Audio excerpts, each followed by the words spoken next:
Selamat malam semuanya, balik lagi di Sinema Tengah Malam. Masih bareng gue Faris, gue Fedrian. dan kita akan mereview film horor Indonesia lagi. Ini udah film keberapa ya, film horor Indonesia yang kita review ya dalam berapa minggu terakhir ini. Tapi kali ini kita akan review Perjamuan Iblis yang disutradarai dan ditulis oleh Kenny Gulardi. Oke itu gue sempet trailernya sih sendiri. Ini Perjamuan Iblis sendiri. Dan gue bener kasih captionnya juga, apakah lebih bagus dari Pengabdi Setan? Karena memang tema filmnya mirip ya, kayak horor kultus gitu.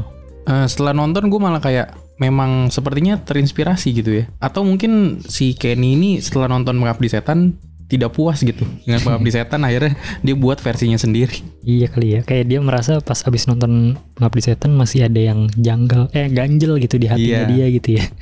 Iya, di sini lebih apa ya? Bisa dibilang lebih grand, lebih megah lah endingnya. Lebih ada fantasinya gitu dibanding Pengabdi Setan. Cuma bagaimana menurut pandangan lu, Fet? Atau ekspektasi lu dulu dah ketika sebelum nonton Perjamuan Iblis? Karena kan ya Indonesia dengan banyaknya horor gitu ya, kadang kita suka memandang sebelah mata juga gitu film-film horor yang keluar ya. Sejujurnya menakutkan sih bagi gue gitu ya. Ada di beberapa setan tuh yang menurut gue kayak anjir serem banget sampai bikin gue tutup mata gitu, guys. Nggak nyangka juga sih sebenarnya. Padahal karena saking banyaknya film horor gitu ya. Kayak gue jadi kayak udahlah ini paling juga cuma asal bikin gitu. Tapi ternyata lumayan deh. Iya sih, menurut gue film ini bagus di horornya. Horor sequence-nya tuh cakep sih. Maksudnya setan-setannya dari desain, make up itu serem-serem bro. Iya. Terus juga dari build up jump scare, gitu-gitu lumayan serem juga tuh. Antisipasinya lumayan serem. Kayak mereka banyak teknik jump scare yang lumayan kreatif lah. Ada kayak yang kayak lights out, cuma versi dimodif kan sama dia, jump scare-nya nggak diikutin persis dengan movie Lights Out, jadi dimodif gitu. Mereka mengambil teknik dari film horor yang udah ada tapi dimodif, jadi kita yang udah nonton film kayak Lights Out gitu nggak bisa menebak jump scare-nya. Karena kan kita nebaknya akan seperti Lights Out kan, kayak cuma nongol di depannya lebih dekat doang, tapi ternyata tidak, di film ini dimodif gitulah. Itunya sih jump scare-nya kreatif sih menurut gue. Walaupun menurut gue ada beberapa yang terlalu vulgar gitu ya. Iya, maksudnya vulgar? Kayak tiba-tiba langsung dimunculin gitu. Nah itu menurut gue problem terbesar di film ini, Fet. Satu ini sih, konsistensi sih. Sepanjang film tuh problemnya semua di konsistensi. Menurut gue ini salah satu horror sequence terbaik. Story-nya juga bagus.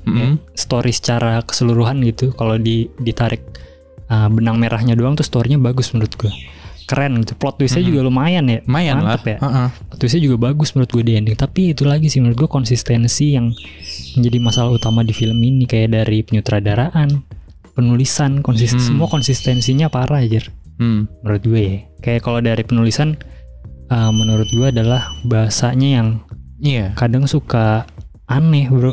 Kayak apa ya, di satu sisi mereka menggunakan bahasa baku sih ya secara keseluruhan karena filmnya. Itu kayaknya setnya jadul gitu kan. Iya, cuma kayak ada di satu scene tuh pakai bahasa baku enak didengar, tapi ketika di scene yang selanjutnya nggak enak didengar ya. Mungkin deliverynya juga kurang dari aktornya.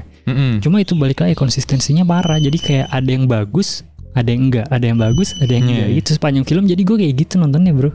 Kayak anjir nih film bagus nih lah. Kok jelek sih? Anjir bagus juga gitu-gitu. Jadi gue sepanjang film kayak antara jelek dan tidak gitu. Jadi gue sepanjang film juga gini, Fet, kayak ini mah ratingnya 3 bro. Kayaknya 2 dah. Kayaknya 3 dah anjir. Kayaknya 2 dah. Kita harus bikin 2,5 kayaknya bro. Bener dah. Gitu, coba bilang Bimo dah. Kayak gitu. Tapi gue sepanjang film ini karena konsistensinya yang lumayan parah sih. Kayak kualitasnya lumayan naik turun gitu. Dari jump scare juga ada. Kayak jump scare ada yang bagus banget kan, yang di lemari itu luar biasa anjir menurut gue itu. Salah satu sequence terbaik. Kayak dia nongolin tangannya, tapi dia gak langsung jump scare juga. Ditongolin muka setannya pelan-pelan, jadi bikin kita anjing serem juga setannya ya. Dan itu pun jump scare tidak menakutkan, tapi berkesan gitu kita kalau anjing serem tuh bro. Meskipun pelan-pelan gitu. Tapi di satu sisi juga yang tiba-tiba lagi ngeliat langit-langit gitu. Iya tuh nggak jelas banget menurut gue. Terus apa petir tahu-tahu langsung munculin muka setannya full kayak. Iya, kayak konsistensinya parah sih. Jadi menurut gue ketika nonton ini kayak di direct sama banyak director gitu, fan, gak cuma satu orang ya kan. Kayak di satu sisi ada yang bagus, jam scare, tiba-tiba ada yang jelek, kayak dua orang yang berbeda gitu yang megang film ini. Itu sih mungkin masalah utamanya ya. Gue setuju sih. Banyak sih dari ceritanya juga. Kayak beberapa ada yang story-nya bagus, terus tiba-tiba boring, ya kan. Terus ntar di akhir bagus lagi menurut gue endingnya, tapi bagus sih. Iya. Endingnya gue juga suka puas sih. Endingnya lumayan sih. Puas di endingnya, dipuasin banget sih. Konklusinya meskipun ya menurut gue mungkin ada cara lebih baik untuk visual effect-nya ya. Gak usah dipakai visual effect. Lu kasih cara simpel aja, diseret ke lorong hitam, kayak itu lebih sudah bisa menggambarkan deh. Kayak diseret setan ke lorong hitam itu udah. Apa dia emang pengen kiss bye-nya kali ya? Tapi enggak juga sih. Mungkin terinspirasi Drag Me to Hell ini. Gitu deh. Enggak. Tapi kayak gitu ya. Ada kalau di Drag Me to Hell tuh dia bahkan di publik, depan umum, di rel kereta ditarik ke neraka anjing. Oke. Mungkin terinspirasi dari situ. Karena mungkin dia referensinya iblis kali ya, Mormon. Tapi menurut gue bener juga sih, Riz. Kalau misalkan dibawa ke ke tempat yang lorong hitam kan dia dari awal kayak pakai referensinya kan kebuka mulu kan. Ya benar juga sih. Iya kan, maksudnya sudah menggambarkan kalau dia diambil sama iblis sudah. Iya kan. Iya juga sih. Itu sih mungkin ada kayak beberapa eksekusinya yang kayak mungkin ada cara lebih baik untuk menyampaikan itu ya. Iya. Kayak gitu sih di film itu. Apalagi ya, Fet? Aktornya lah. Oh ya, aktornya. Kalau acting sebenarnya sama sih, konsistensi bro. Kayak ada beberapa momen ya itu normal, actingnya biasa, tapi tiba-tiba ada deliverynya yang aneh. Kalau menurut gue yang paling gue nggak enak mendengarnya adalah ketika temennya si siapa namanya Kala tuh, yang guru juga, yang dia menjelaskan kalau lo harus doa gitu. Hanya padanya lah kamu bisa. Jadi aneh ya. Sang pencipta ya. Iya. Ngomongnya tuh jadi kayak lo nonton video apa namanya, video ceramah di YouTube gitu, bukan kayak lu ngomong ke temen lu kayak Fet kayaknya lu harus percaya deh sama Tuhan gitu-gitu kan ya. Jadi dia ngomong kayak hanya padanya lah kamu bisa gitu berlindung gitu. Itu jadi aneh kan. Guru seni kali bro. Puisi bisa jadi sih. Dia juga bisa nonton YouTube langsung dikasih ke temennya. Tapi itu sih. Tapi kalau dari ini kan ada ini ya, iblisnya ya. Kayak dia ada satu sosok iblis yang dipuja dan nongol nih di filmnya di akhir. Gue suka sih, tapi di trailernya tidak ditunjukkan banyak horror sequence. Nggak ada emang. Dan lumayan surprise juga ketika nonton di film ini, banyak yang bagus horornya. Tapi desain dari Mormothnya gimana menurut lo? Oke sih menurut gue. Ada tangannya kayak dibuat berbulu-bulu gitu kayak. Iya. Menurut gue keren. Terus juga apa sih kayak kukunya panjang gitu ya. Iya bagus ya. Menggambarkan iblis aja gitu. Gue dipuasin sih. Iya, di make up dan desainnya bagus. Meskipun menurut gue ada satu yang kalau gue secara personal kurang adalah shotnya yang rada jauh lah, medium atau established, jadi yang kelihatan badannya gitu loh. Maksudnya segede apa dia. Kalau itu kan close-nya shotnya close up semua kan, kayak dari dada ke kepala doang gitu sama tangan paling.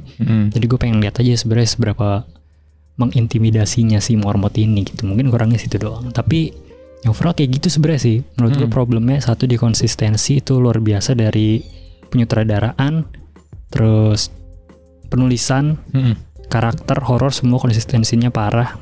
Dari visual juga menurut gue gradingnya. Tapi menurut gue gelap, Riz. Biasa aja anjir. Maksudnya gini ya, grading itu kan nggak cuma lu kayak naruh warna hijau doang di foto kan. Itu tuh kayak gini di film ini guys. Jadi mungkin yang kuning masih lumayan oke lah, value-nya tuh masih kelihatan gitu, gelap dan terangnya, kontrasnya masih ada. Meskipun langit biru jadi kuning semua ya, jadi kayak jadi kayak kiamat Justice League anjing. Tapi yang gue kesel tuh kenapa di situ nggak ada lampu gitu, nggak ada deh. Makanya kesel banget gitu, Riz. Jadi kayak nggak ada value-nya gitu loh, Fat. Maksudnya kan apalagi yang hijau, menurut gue warna hijau tuh, grading yang hijau itu parah banget sih. Kayak cuma ditempelin warna hijau doang, maksudnya kan nggak ada value-nya bener. Jadi lu nggak bisa membedakan subjek dan background-nya gitu, karakter utamanya dan temboknya. Jadi kayak nyatu gitu semuanya. Itu sih. Tapi nggak tahu juga ya apa. Enggak sih, feeling gue mah bioskopnya udah nggak ada problem kayaknya. Udah improve kok Lebih Jaya. Mungkin cuma suaranya kurang kencang, tapi ya itu nggak masalah lah. Tapi itu secara visual ya, secara grading. Mungkin juga satu lagi kritik adalah sound design-nya kurang sih. Menurut gue kalau itu bisa lebih diimprove, jam sekarang lebih dapet bro, sumpah. Kayak ada beberapa decision mungkin ya, ketika yang gue inget tuh yang cewek ngomong pergi. Kayak itu kalau teriak, merinding tuh Fat. Iya. Kenapa cuma bisikan gitu ya? Mungkin menggambarkan dia itu. Nanti jangan. Terspoiler bro. Udah sih itu doang sih ya. Iya. Tapi bagus sih, gue suka. Oke loh. Endingnya bener-bener bagus menurut gue. Kayak berubah dari horor jadi slasher gitu ya. Jadi vibe-nya thriller seru. Gitu ya. Iya. Tapi seru, nggak jelek, itu bagus menurut Di tengah-tengah film tuh gue ngeliat Riz kayak buset, durasinya hampir 2 jam. Mau nyeritain apaan gitu ya? Iya. Taunya gue ngerti gitu, masuk akal, dia butuh durasi sebanyak itu buat nyeritain full sampai selesai gitu. Dan ini bener-bener habis kan. Sebenarnya nggak ada pertanyaan lagi, udah clear semua, udah jelas. Cuma ya di endingnya ada sesuatu bro. Tapi gue jadi ya sebenarnya lumayan menunggu sih. Konsepnya menarik, ceritanya juga menarik, tinggal eksekusinya aja sih menurut gue bisa lebih baik lagi. Jadi berarti ratingnya berapa bro dari kita bro? Enggak, 2,5 nih bro. Udah 3 lah. Hah? 3 lah. 3 deh. Endingnya sih, gue tadi mau 2 tuh pas sudah sebelum ending, tapi endingnya ternyata bagus. Ya udahlah, kita kasih 3 dari 5 lah ya. Ya gue 3 lah. 7 lah ya. Bagus guys, sumpah gue rekomendasi sih untuk nonton film ini. Karena meskipun tema persekutuan dengan iblis sudah lumayan banyak ya, cuma yang versinya Kenny Gunardi seru sih untuk diikuti. Apalagi endingnya worth it sih untuk selesai ditonton. Juga soalnya lah, kayak udah selesai keluar dari situ tuh langsung kayak gitu. Iya, nggak ada pertanyaan. Nggak ada pertanyaan. Dan semua dijelasin dengan sangat clear sih dan bagus. Ya gitu aja lah review dari kita untuk Perjamuan Iblis. Oke. Silakan like, comment, dan subscribe untuk kalian semua. Dan juga kalian yang sudah nonton silakan komen di bawah. Yang belum nonton silakan nonton. Terima kasih. Sampai ketemu di video berikutnya. Bye bye.